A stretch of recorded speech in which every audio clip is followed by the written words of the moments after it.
Know Your Candidate. Presented by Portland is Possible, broadcasted by XRAY FM. In this segment, we offer a brief background on the visionary candidates that are proudly standing and running for the acclaimed Portland Area City Council. For now, we have a candidate of District 4 that incorporates downtown, Slabtown, Chinatown, Lincoln, Hillsdale, Eastmoreland, Goose Hollow, and the Pearl District. My name's Bob Weinstein. I'm running for District 4 of the City Council. What groups would be your highest priority to consult in crafting policy or involve in decision-making? Okay, the groups that I would consult if I were making policy or decisions would vary by the issue. I think it's important to involve all the stakeholders in a given issue when a public body, a public elected body, is making policy, voting to implement policy. For example, if we were talking about revitalizing downtown, I would want to talk to people who own buildings, developers, representatives from affordable housing groups, artists, musicians, and people who have an interest in seeing downtown become revitalized. What is most essential for the arts and creative community to thrive in Portland? I think what is most needed is several things. One is we have to highlight the arts and culture when we're telling people about Portland. We have an incredible art scene, culture scene, theater scene, culinary scene. I think it's important to let people know how proud we are of it. In addition, we have to provide some support. I favor providing support in at least a couple ways. One is direct support to arts organizations, large ones, small ones, umbrella organizations that help fund some of the smaller artists.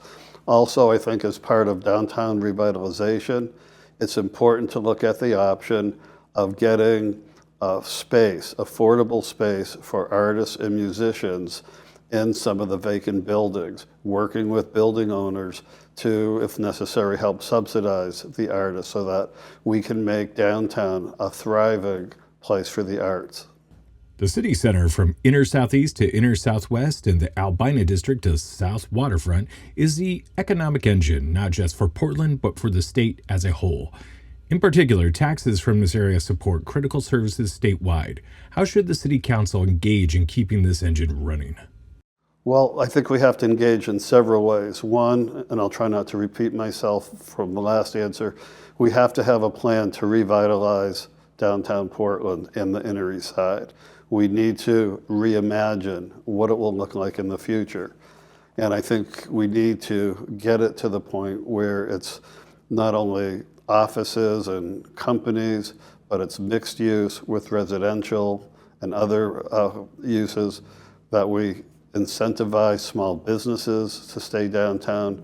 We work on keeping businesses and companies that are already downtown here, and that we do what we can to attract more businesses to locate in downtown and the downtown core. What should the average Portlander's day look like in 30 years? How is it different than today? I would say it would be vibrant, it would be safe. People would not only be safe, they would feel safe. We'd have great mass transportation, we'd have a wonderful economy, and everybody would be thriving. How do we use or progress our current infrastructure to withstand substantial growth in the city? Well, a couple examples. I think we have to expand and improve mass transportation. I think we have to make sure that we update our water and sewer systems so that it can handle growth in the future, so that we can protect the people who are drinking water, we can protect the Willamette River, and we just have to have a regular program. In fact, I think what the city needs to do is have a central office of asset management that tells the mayor and council, here's our most critical needs to replace some of the infrastructure, some of the assets, so that we don't forget what needs to be done in Portland in terms of infrastructure. Lightning round. Should Portland offer a universal basic income for artists? I would say no, and I say no not because I'm opposed to universal basic income.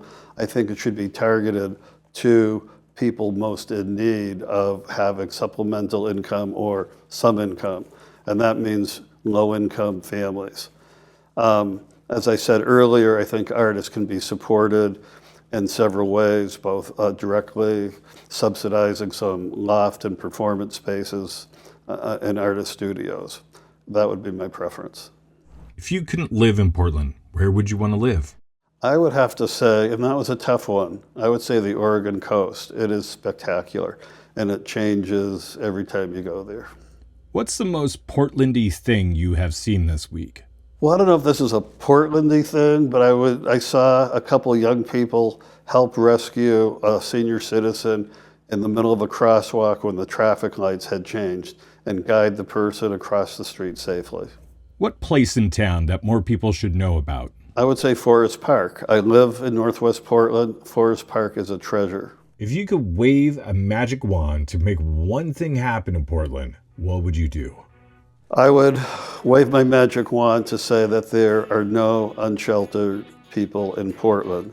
I would have that include affordable housing for anyone in need, that we have mental health and drug treatment for anyone in need, and we get people off of the streets of Portland in a humane way into safe shelter and transitional and then permanent housing.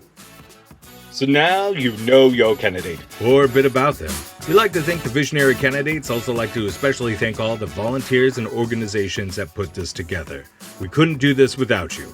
To look at each candidate, be a good Portland citizen, and to be a dashing and informed voter, listen to X-Ray FM to learn about ballots and the new ranked choice voting system. And check out portlandpossible.org.